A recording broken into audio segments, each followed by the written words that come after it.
Hello there everybody, Sam's Trains here and welcome back to the railway. Today I'm looking at a brand new and very beautiful looking tank engine by Rapido.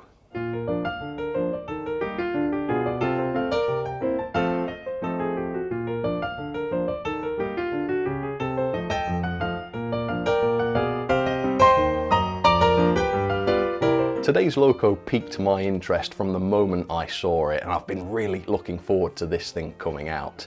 But finally it is here, and it is this. It is the Metropolitan Railway E Class, which is, as you can see, a very gorgeously proportioned 044 tank engine.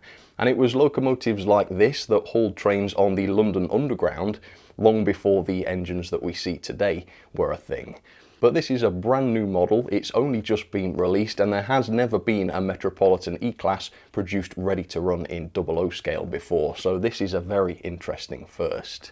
In terms of price, the full RRP for this is £179.95, and at the retailers you can pick these up DCC ready for £152.95. Now on the face of it, I think maybe that sounds a little bit expensive for a small locomotive like this, but I've actually done a little bit of digging. I've compared this with other 044 tanks which have been released over the past few years, and actually I think this is very reasonable. So another 044 tank that I reviewed was this one. This is Bachmann's Johnson 1P, and this thing cost me £127.45 in 2020. But adjusting for inflation, this actually cost more than the E-Class, so it's doing well on that front. The other new 044 tank I looked at recently was this one.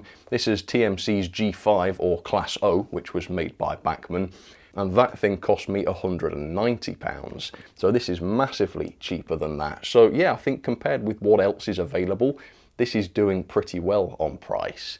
The other thing though that I'm really going to be looking out for today is quality. The last Rapido loco I looked at, the last new one, was the 15XX. And while the level of detail and the accuracy of that model was mind-blowingly good, and yeah, Rapido really have got that nailed down, it was the build quality that really let that model down. And there was a lot of people reporting issues on that, so it does seem that that was a widespread issue. But as you hear quite a lot of the time, it's not so much about the issues themselves, but it's about how a manufacturer responds to those issues. So for me, that means supporting the customer with replacements and repairs, which Rapido did really nicely. But it also means how is that manufacturer going to change things for the future?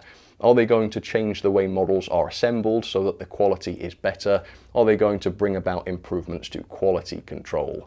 So I'm really hoping to see major improvements to the quality of this model so that we're seeing a decent model first time round, because obviously customers don't want to be sending models back for replacements. I for one haven't got time to do that. You know, I'm trying to do my job, trying to get these reviews out. I haven't got time to wait while a model goes back for repairs or whatnot. So fingers crossed this will be good quality. It looks amazing from the photos. Let's see what this hopefully beautiful locomotive is like, and if you'd like to pick one of these up for yourself, I do have some affiliate links down in the description. For now though, let's get started. Alright, so yeah, we've got a nice small box for this, which seems sensibly sized, nice solid box as well, with a lovely drawing of the loco on the front. The weight of it, yeah, it does seem like quite a heavy box for the size, but as always it's hard to get a sense of the weight of the loco until it's out of the packaging and in your hands. But anyway, let me show you the end of the box, because there was quite a choice of these E-Class locos. I went for the Metropolitan Railway E Met livery, 1999 to 2009 condition, and it is number 1, which is the only preserved example, and this is DC/silent. Although of course you can get these DCC fitted and DCC sound fitted as well. But I've saved opening the box until I was filming, so let's get inside and let's take our first look. Gosh, really looking forward to this one. Alright, let's start with this then. We've got a little owner's manual here for the E-Class 044T. Let's see what this is all about. So a little bit of a welcome and a contents here. On the other side we've got a prototype history. I'll flick through this and you can pause and read it if you'd like to. Unboxing your model, clear plastic clamshell, so that's pretty standard. Running in, yeah, again, that's fairly standard. I'm going to run this in completely. DC/silent operation, yeah, that's just talking about controllers and such. It sounds like from this description the Loco has a coreless motor, although I can't see that mentioned specifically, so I will look at that later on. DCC operation, how to fit a decoder, so this is presumably going to show us how to remove the body. So yeah, take out the front coupling, remove the front screw, and then there's 2 screws at the back around the rear bogie, and then the body should lift off. And as you can see by the photos here, we've got the, yeah, they say that is a Next 18 DCC socket there. And there's also the motor too. That doesn't look like a coreless motor, so we'll have to take a closer look at that later on. DCC functions, well, obviously mine isn't chipped, but if you were to get a sound fitted one, there's a list of the functions. Some notes there on the sound volume, etc. Optional parts, wow, we've got quite a bit here. Screw-link couplings, vacuum brakes, air hoses, steam hoses, trip cocks, cab doors, frame gussets, and tank balance pipes ×2. So lots of accessories. We'll take a look at those in just a second. Front and rear buffer beam details. It's going into some wonderful detail here. So yeah, we've got the locations of these parts. In fact, we've got the location of all the different parts mentioned. So that's great. No scratching your head wondering where all this goes. Yeah, that's very good. Missing or damaged parts, warranty, etc. And then at the back here, we've got these tiny diagrams, which are quite hard to read really, but you can download a copy of this, it says, online. But yeah, what a marvelously complicated model this is. Look at all the detail parts. Crikey, I really can't wait to see this. Hopefully, again, like I say though, all of this has been assembled properly and neatly. Fingers crossed it will have been. All right. So with that, let's start taking a look inside. Let's remove the foam. And there is the engine. Gosh, it's a good size this, actually. I really do enjoy the proportions of this thing. Okay, let's pull it out. Let's see where those accessories are. All right, there must be, yep, I can see them. They're in the top here. So let's open this up and let's see exactly what we get with this example. All right, so quite a few metal parts in here, actually. There's a lot of weight in this accessory bag. And yeah, there is loads of stuff in here. We've got proper working screw-link couplings. We've got painted pipe work. The cab doors and other details like that are painted as well. Gosh, there is a lot to go at here, isn't there? And it all looks great too. Good quality mouldings on all of this. So there you have it. Great stuff. Let's take a look at the Loco though. First question, what is the quality of the paint finish like? Oh, that was noisy. Sorry about that. Oh, and I tell you what, I did choose one that had a lot of complexity in the decoration. That was not an accident. So let's see how it came out. Oh my word. Gracious. Oh, look at all that lining. Now I've seen sample photos of this thing, but even so, now that I'm seeing this in the flesh, this is still a mind-blowing livery. Of course, London Transport, Metropolitan Railway liveries, not something we see that much. I mean, I've seen Bachmann do panniers and that kind of thing in London Transport livery. I've always thought they look great. Why don't we get more Locos in that kind of livery? Well, this in the Metropolitan just looks great. Anyway, let's lift this up. What's the weight like? Yeah, not too bad at all. I would say it's quite comparable with the Johnson 1P and the Hornby H Class. And there does seem to be a fair amount of metalwork on this. So the running plate, that seems to be die cast. And I believe the boiler, yeah, I think the boiler is also metal. So that's putting some decent weight over the drivers here, which will hopefully mean this is a decent hauler. But yeah, this looks great. The livery is definitely what's catching my eye, but there's also a lot of complexity here as well, as the instructions showed. But it all does seem to have been done nicely, which is good. And I'm not seeing any obvious quality issues either. Well, maybe a little bit. I've spotted some glue. I'll show you that in just a second. But yeah, it doesn't seem to be anywhere near as bad as the 1500. So hopefully that means this is a much better quality model. But yeah, it looks gorgeous. I'll show you a much closer look at this in just a second. But first of all, let's have a bit of background on these Locos in real life. The Metropolitan Railway E Class was a class of just 7 locomotives built between 1896 and 1901 to the design of Thomas Clark for passenger work around the London area as part of the world's first underground railway. Some were built by the Met themselves at the Neasden Works, but others were built by Hawthorne Leslie, which is weird as we've only just heard from those with the last new steam loco I looked at, which was Dappol's Hawthorne Leslie tank. Anyway, the Class E served for a couple of decades until the 1920s, when they were eventually relegated to lesser jobs such as goods work and lighter passenger duties, etc. Most of the class were then withdrawn in 1935, and while 3 survived until the mid-1960s, they were also then withdrawn. Today, only one example remains under preservation, and that is this one, number 1, which is significant because it hauled London Transport's final steam train in 1961. So here it is, up close and personal for you, the very beautiful looking Rapido E-Class from the Metropolitan Railway. And there is definitely the intention here to create a quality model. I love the fact that the boiler is made of metal, that really does suggest quality. And also the fact that the running plate is die-cast is really good to see as well. However, the weight of the model isn't that great. It comes in at 179 grams, which is almost 50 grams lighter than the Bachmann G5 that I mentioned earlier on, although to be fair, that loco is much larger than the Metropolitan.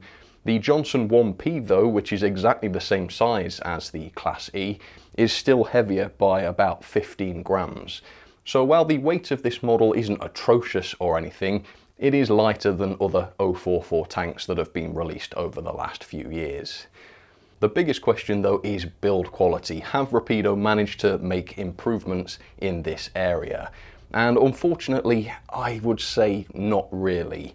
The build quality of this is definitely better than that initial 1500 pannier that I looked at, but there are still quite a lot of issues here. Now, don't get me wrong, my standards are very high indeed, but they're only high because of other models I've looked at recently. I mean, the Dappol Hawthorne Leslie, that was much cheaper than this, and yet the build quality was absolutely top notch.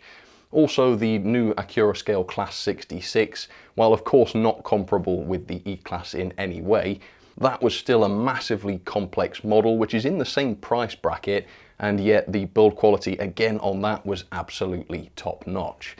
Here on the E-Class though, there are many of the same issues seen on the 1500, which suggests to me that feedback has really not been taken on board.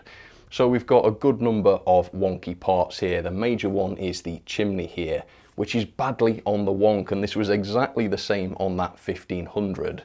So again, I have to ask, why is quality control not picking this up?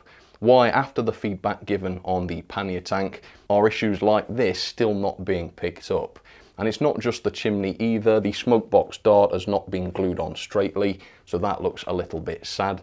And we've also got one of the safety valves here, which is noticeably a little bit wonky. Not the best. There's also a lot of visible glue here on this model. We've got a big glue misting mark on the smoke box door. Again, this was an issue that I talked about a lot with the pannier tank. I asked why this glue was being used that leaves the misting like this. Well, they haven't changed that. That is still being used. We've got visible glue on the bottom of the boiler and also on the dome here. Again, not very impressive. While on the whole the paint job is excellent, we still have got it coming off of certain parts, which again leaves the loco not looking the most polished in the world. And then over on the front buffer beam, there's a visible hair trapped under the paintwork, which again was not picked up on. And then finally, the other issue I've noticed is the running plate, which despite being made of metal, is not straight. It's got a very noticeable warp at the front where it slopes downwards. Again, this is not great. So yeah, on the whole, quality still quite disappointing. I suppose maybe the factory Rapido are using is just not as good as the ones used for the Dappol Hawthorne Leslie and the likes of the Accurascale locos, because frankly the assembly here is really quite sloppy and it's still miles away from those other models. So again, we have to hope that this build quality issue is solved for future models. We've got some very complex models announced and on the way by Rapido. If these issues are not solved and cracked down on, then those models are not going to be any good in my opinion. But anyway, it's not all bad. There is obviously a lot of good with this loco. The main thing is the decoration. I mean, the finish on this is great. We've got the perfect balance between matte and gloss, gorgeous satin finish, and the lining does look fantastic. We've got a lot of it on the boiler here. The splashers are also beautifully lined, as you can see, although there is no little plate printed or provided for you to put here, which the loco did sometimes wear during this period, so it is a shame not to see that included. On the side of the tanks though, we've got lovely lining on here, as well as the Metropolitan Railway lettering.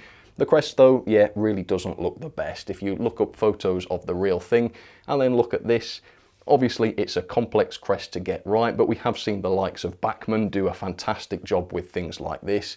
This is noticeably not quite as good. We've got lots of lining on the side of the cab, and all of this has been done excellently. The coal bunker as well, with the running number on there, that looks lovely too.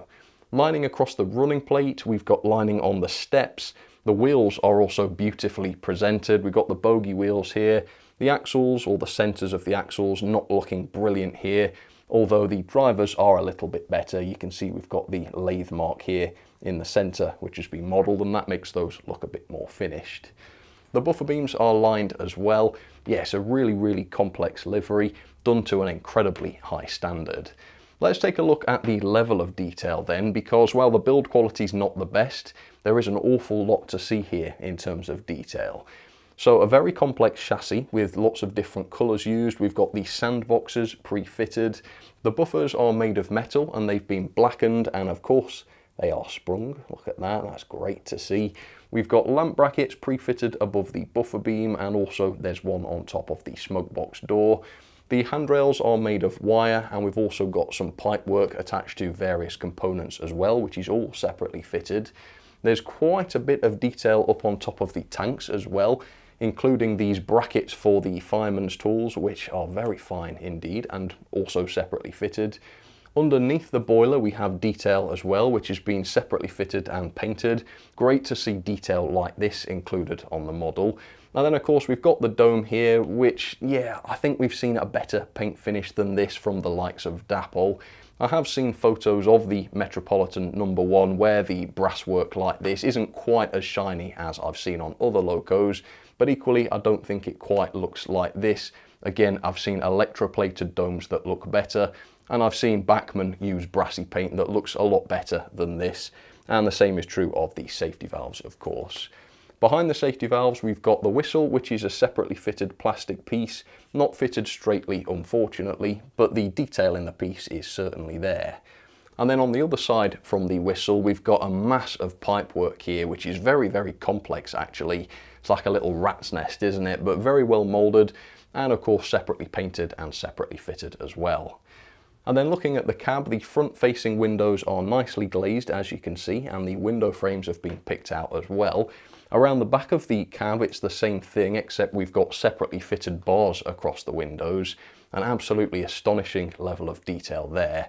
And then the top of the cab has some nice crisp moulding to it, although the vents on the top of the cab are not openable, those are fixed in place.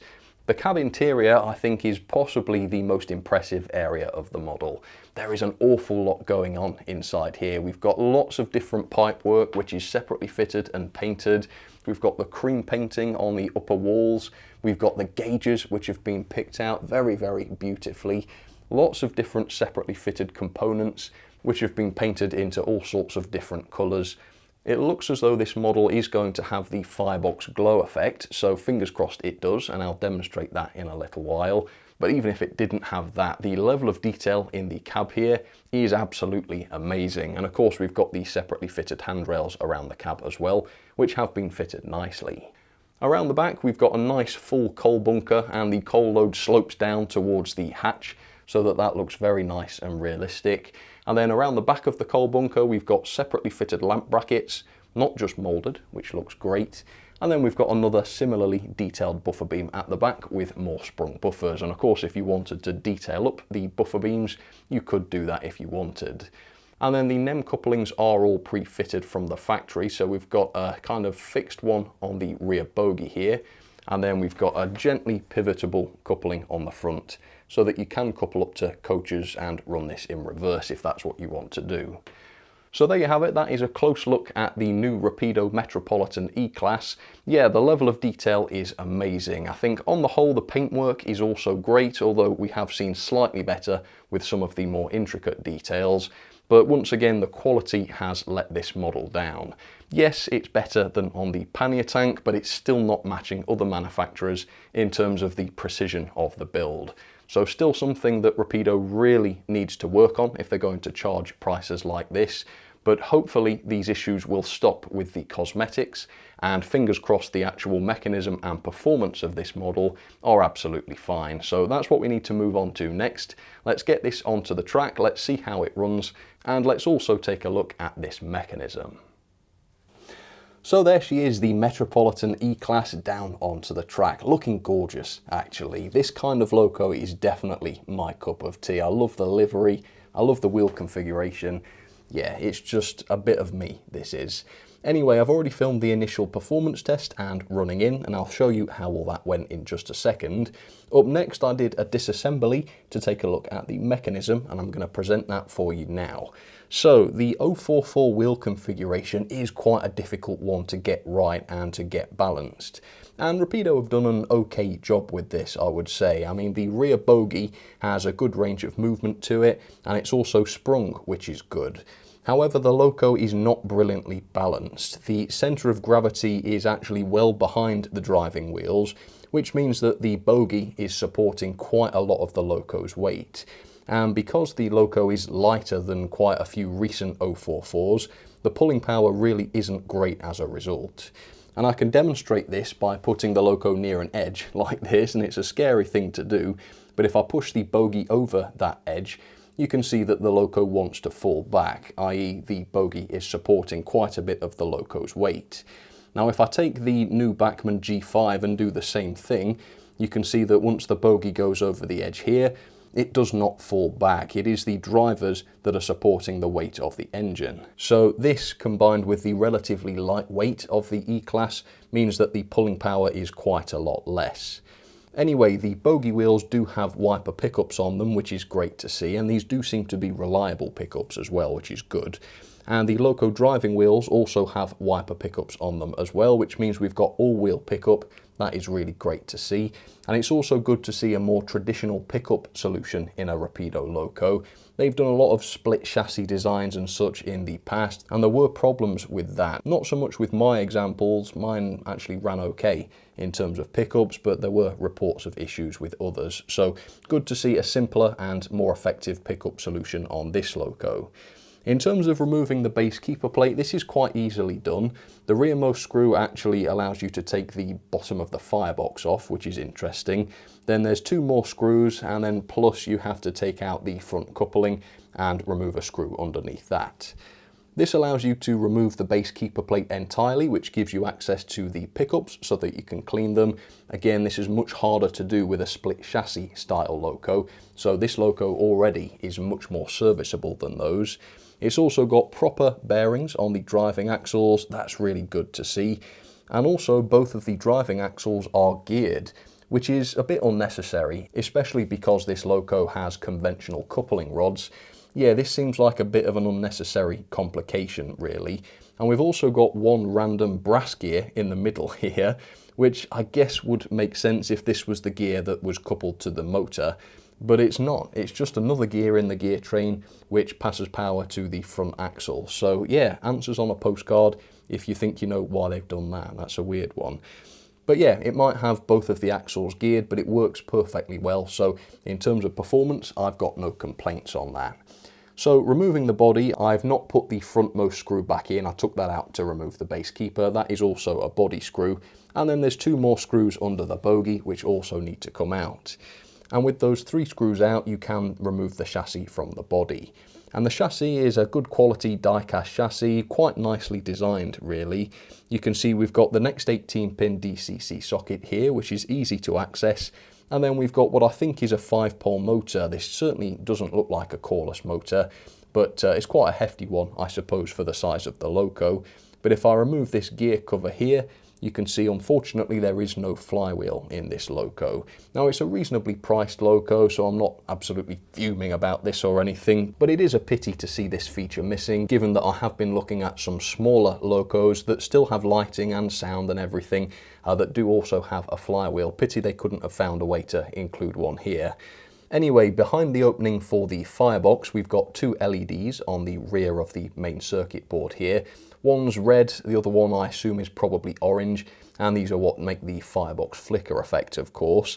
And then if I remove this board entirely by taking out these two screws, you can see underneath there is a pre-fitted speaker here. So if you wanted to chip this with sound, all you would need would be the relevant decoder and you're good to go.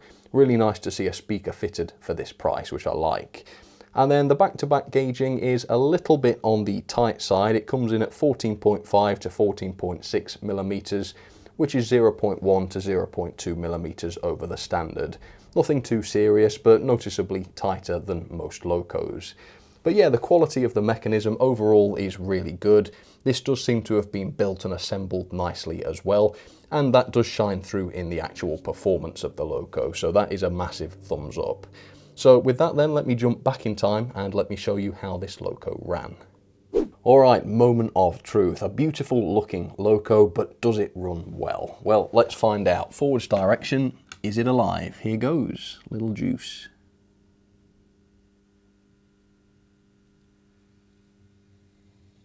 Yeah, nice smooth start there actually. And from that alone, I predict this is going to be a decent crawler. Yeah, that's lovely. It seems very, very smooth and quiet, don't you think? In fact, I'll run by at 50 so that you can get a sense of the speed and also the sound. So I'll get close, ready? Yeah, it's a nice and healthy sounding loco. I think the 1500 Pannier, if memory serves, that had a bit more sort of mechanical noise to it, shall we say. Yeah, this one's nice and quiet. I really do like that. And the speed, I wasn't really looking when I did the speed because I was trying to put my microphone near it. Yeah, it seems very sensible actually. It's not racing along too fast at half speed, which again suggests that this will be a good crawler, but it should have some good speed to it. Oof, yeah, that was full speed. So yeah, range of speed looks fantastic. We've got a red LED just on steady, on analog at least. No flickering, unfortunately, and it certainly is red instead of orange. On DCC this will flicker, but on analog we don't get the flickering. So again, I think that's something that Dapple in 00 scale have done quite a bit better. But yeah, we do have firebox lighting, which is good. Okay, let's have a look and see what the crawl is like then. Now, obviously it's not been running at this point, and I will run it in fully, 30 minutes forwards and then 30 minutes backwards before I cast any final judgment on this. But for now, let's see how it crawls right out of the box. Let me turn it up very slowly and see at what slow speed this starts to move. So here we go, I am turning up. Come on, I bet this is going to be good. Yep, it's very, very slow. It seems to be a bit coggy, maybe. Yeah, it's not a smooth motion, is it? So maybe that's an issue with this. Maybe that will improve as it runs in. One thing's for sure, though, it is very, very slow. And it doesn't seem to be losing power in terms of conductivity with the rails. When it stops, it does seem to be stalling as opposed to sort of losing power, because I'm not having to nudge it, so that's good. Yeah, this looks absolutely great. Is there any torque to this mechanism, I wonder? Let's see. Fingers in front of the buffers and up to 50. Yep, plenty. Yep, it's able to turn its wheels with an obstruction, so seems like a good, powerful loco. Okay, let's run this in then and let's see how it handles the track. Here we go. Forwards at 50. Okay, so a tricky wheel configuration. Is it any good on the track and curves? Yes, perfectly. So second radius, no issues whatsoever. I didn't even see it slow down, actually. It's maintaining a pretty lively speed here. So yeah, this looks really, really good. Performance, initially, impressive. A little bit of room for improvement at the slow end, but even out of the box, frankly, that crawl really was quite good. And the pickups seem to be working excellently as well. It's not been cutting out on the points. I will do some crawling over the express points, I think, when I come back, and we'll double check how it goes. But yeah, overall, the performance side of things looks really, really strong. So I'll let this run in. I'm going to very much enjoy watching this run, I think, over the next hour or so. And then I'll come back and I'll find some rolling stock for this, and we'll give it a bit of a haulage test. Alright, there we go, running in complete, and I'm pleased to say not a single issue with this. Obviously, I've reviewed quite a few 044s in the past, but never one from Rapido, and it's not an easy wheel configuration to get right, so the fact that this stays on my track of all tracks without slowing down, derailing, cutting out, any of that is really reassuring. So it's a good mechanism and also a good performer. So let's just run it through its paces again, just to see how things have changed, if at all, now that this is running. So let me go past at 50, another sense of the speed. Yeah, maybe it's slightly quicker now that it's running, but otherwise, yeah, not much different. Still got the decent torque, have we? Let's see. There we go, yeah, absolutely fine. Obviously, not a great deal of weight over the driving wheels here, so I'd be surprised if it was struggling. But no, it's not, and that's good.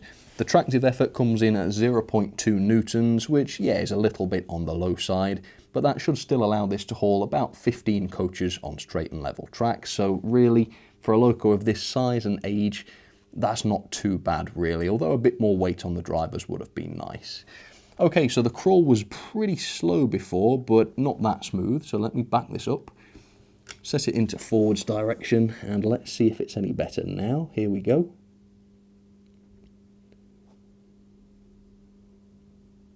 Oh, I would say so. Yep. Gosh. Even better. And it's probably going to immediately do this and make me eat my words, but in addition to how slow and smooth this is, the fact that it's not cutting out is quite awesome. I mean, this doesn't have a tender to support it, so it really is just these, 8 wheels that are picking up power, and they seem to be ultra reliable. That is solid. Very, very good. What about in reverse? Is it as good?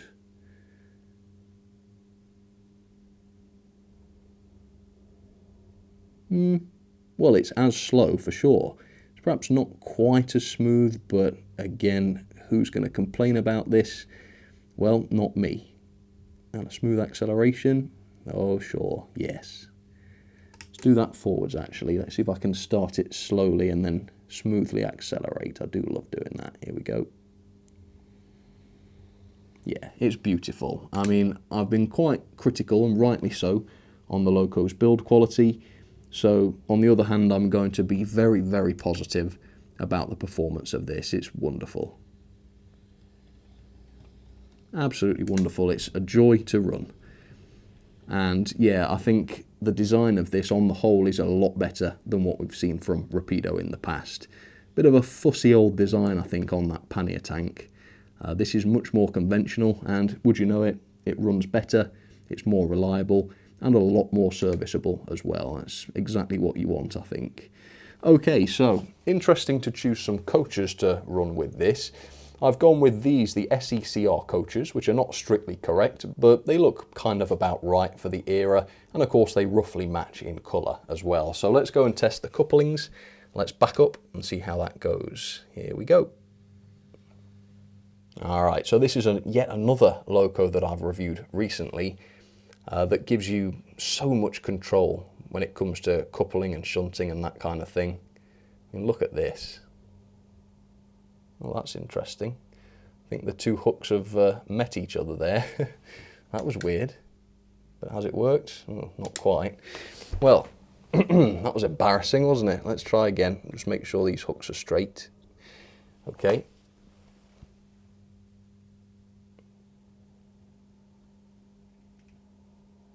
So I would say, because of the range of movement on that bogie, it is possible that as you come to couple something, the coupling is actually not quite centered. The loco will run fine with the bogie at a slight angle, but yeah, it doesn't always return to the center. So I think that's possibly what happened there, because otherwise the height of the coupling, as you can see, is spot on. Yeah, there's certainly nothing wrong with that at all. So with that, this is not a mighty load or anything, so hopefully she can haul these 4 coaches without any problems, without any slowing down or stoppages, and hopefully she'll stay coupled to them okay too. So let's see. Let's do that lovely acceleration again. And I suppose what I'll also do is I'll keep it this slow and we'll just test it over the express points because I promised I would. Okay, there's the dead zone right there. Let's see what happens. Drivers, clear. Rear bogey, clear. And that's with no DCC, no stay alive, and not even a flywheel. Awesome. Right, speeding up. We'll go for about 40 then. So I'm running some other 044s today, and I've got others in the sidings too, so see which ones you can spot and let me know if you see an odd one out. This is the Bachmann G5, which is quite a bit larger and heavier, perhaps a slightly better performer as well, but ultimately there's not a whole lot in it between this and the Rapido, except of course we've got Bachmann quality here, which is noticeably a lot better. And then for another pre-grouping early 044, I do love these things, we've got the Johnson 1P, which again is a really good quality loco, which looks lovely. But anyway, we need to not admire these too much because we're supposed to be watching the E-Class. Okay, here we go. How's she going to get on with the load? Any slowing down at all? Nope. No issues whatsoever. Everything stayed coupled and no slowing down. And that's not a great surprise because there's only 4 coaches here and they are small ones of course. But as we saw from the torque test, there's loads of power in this mechanism.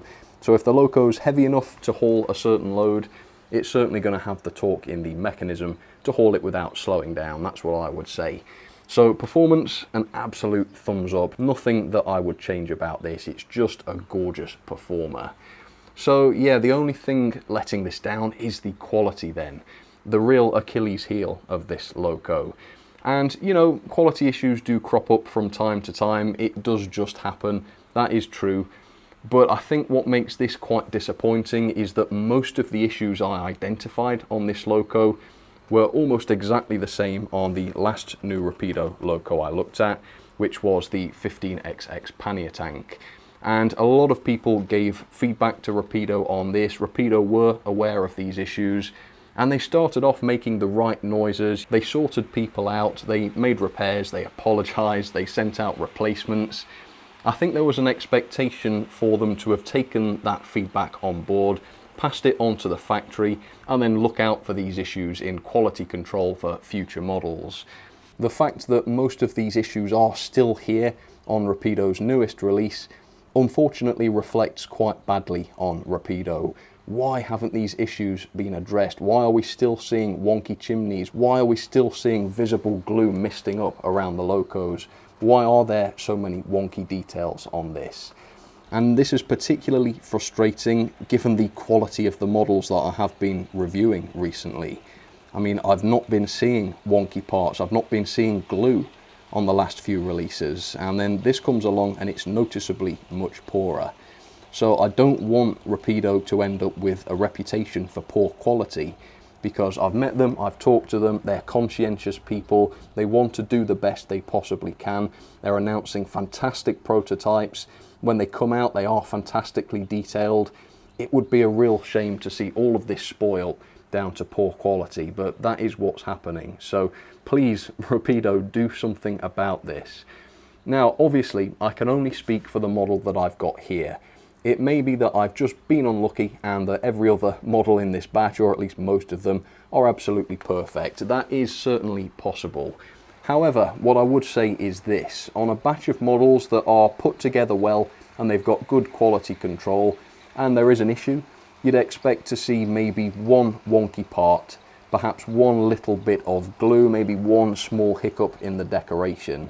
The problem here is that I'm seeing multiple issues. There's lots of visible glue, there's lots of wonky parts, quite a few issues with this. I think if this is just bad luck, then it is unbelievably bad luck. For this many issues to have slipped through on a batch that is supposedly otherwise great would be quite surprising, wouldn't it? But like I say, I don't know that for sure. I am reviewing this quite early on. There aren't lots of posts online about the poor quality of these. So yeah, possibly I have been unlucky with this. Do let me know what you think about this and comment down below to let me know what your experiences are. But overall, it hasn't ruined the model too much. The thing does look beautiful. And overall, I think if I can overlook the quality issues and stand back a bit, the model is an enjoyable one to run. And certainly the good performance really helps it in that area. So yeah, a good model overall, but could be better. Let's have some ratings then for Rapido's lovely new Metropolitan E Class. The level of detail overall I have given 5-star. I mean, yeah, this is a wonderful looking loco. The decoration is really top notch. I love the finish. The amount of detail on this is also incredible. We've got a fantastic cab complete with lighting, sprung buffers, tons of pipe work and separately fitted parts. Yeah, overall I think a 5-star is deserved here. Perhaps that was a little bit generous because of the quality of the paint on some of the brass coloured parts, and also the crest isn't the best in the world, but I don't think these issues are serious enough to knock the score down a bit. But yeah, possibly I recognise that is a little bit generous. Similarly, performance, I cannot fault it. It is a great performer. Not an easy wheel configuration to produce this, yet it handles all of the curves and even the points that I've tried without any problems at all, which is great. It hauls coaches without slowing down, it can crawl nice and slowly, and it can even handle express points without stopping, so no problem with the performance. Pulling power isn't the greatest. It comes in at 0.2 newtons or 15 coaches on straight and level track. The Bachmann G5 is 50% more powerful than this, but then again, this loco doesn't need to be an absolute powerhouse, and as we see, it does haul coaches without any problems, so yeah, not a major issue I would say. The mechanism as well is really good quality. We've got proper metal bearings on the driving wheels, we've got all-wheel pickup and the pickups are nice and reliable. It's a very serviceable mechanism, giving you easy access to the axles and the gear train, and also the DCC socket and the motor, etc. The motor is a quality 5-pole motor by the looks of it, although it doesn't have a flywheel, so that is the one missing feature here in mechanism, which is the reason why I've not given this 5-star, but otherwise, yeah, the mechanism is quality. What isn't such good quality though is the quality. I've given this just 2-star. Now it's not all bad. I mean, the paintwork on the whole is really good, and there is, like I said earlier on, the intent to create a quality model here because we've got the die-cast boiler and the die-cast running plate, etc. But I did come across a lot of issues here. We've got a lot of wonky parts not fitted properly, a lot of visible glue, some issues with the decoration, the quality of the crest wasn't the best, and this stands out a lot from some of the other locos that I've looked at recently, from Accurascale, from Bachmann, from Dapol, which have arrived with me in fantastic condition, and some of those have not been as expensive as this either, so it looks as though Rapido are lagging behind a lot of the other manufacturers in terms of quality, and a lot of these issues that I've identified are actually repeat issues. Much of this was present on Rapido's last loco, which suggests that these issues have not been addressed, and this notion of poor quality from Rapido is certainly starting to become a pattern, so this really does need to be looked at very, very carefully. In terms of value for money then, the full RRP for the DCC ready version of this is £179.95, and at the retailers you can pick this up for £152.95. Obviously your DCC and DCC sound fitted examples are going to be quite a bit more expensive. But honestly, for this day and age, the price here does not seem that unreasonable, especially given the complexity of the paint job and the level of detail. However, it's still not cheap, is it? And for this amount of money, I would expect a much better quality model than this. So for that reason, I've knocked it down 1.5 stars. If this had been built better, this could have been a 5-star on value, because the price on its own definitely isn't bad. Overall then, that is a score of 7.80 out of 10. I don't think that's too bad considering, really. And the grade is a C. Again, I think if the quality was right, if it got 5 on quality, then this would have been an A quite easily. But alas, I have to rate the model that I've got here. So into the logbook it goes then, and it is 10th place, just above Hornby's 2MT and above Kerno's rail motor. Yeah, I think overall I could recommend this loco because it's an unusual prototype and it has been done quite well. However, I would recommend looking out for some of the issues I've pointed out, and if they bother you, get it off back to Rapido and get it replaced. You don't have to settle for any of these issues, and you certainly shouldn't for over £150. But overall, I think this is a good product. It's certainly got some potential. Rapido really just need to nail these quality issues, I think. Alright then folks, well thank you so much for watching. That will just about do it for my review of Rapido's all-new Metropolitan E Class. Yeah, overall a really enjoyable loco to review, not a prototype that 10 years ago I would ever have expected to see done. So I do think it's great that Rapido have decided to do this. I am a bit disappointed in the build quality of this. You know, I would have liked to have had a model that was built as well as it deserves to have been built, given how great it looks otherwise. But alas, that wasn't to be, obviously, in this case. Now, I do want to give Rapido the full right to reply, so if they want to get in touch and discuss any of the issues, or perhaps make a statement that they'd like me to pass on publicly, I'd be very happy to do that, and they know how to contact me if they'd like to do that. I have decided not to get this one returned and replaced because when I did that last time with Rapido, as accommodating as they were, the replacement did still have build quality issues on it, so I'm not convinced it was worth my time, you know, filling out the form and sending it off and then waiting for another one. I think I might just fix the issues myself if possible, because obviously I am used to taking models apart and fixing things, so it's not a huge issue to me. And the model was reviewable. You know, it's not like it didn't work and I wasn't able to finish the review. As a reviewer, this thing has suited my purposes fine, so I think I'm happy to keep the model. But for now, thank you so much for watching. If you'd like to pick one of these or perhaps browse what else is available in this range, I do have affiliate links down in the description. But for now, thank you so much for watching and I'll catch you on the next one. Alright, cheers folks, you take care.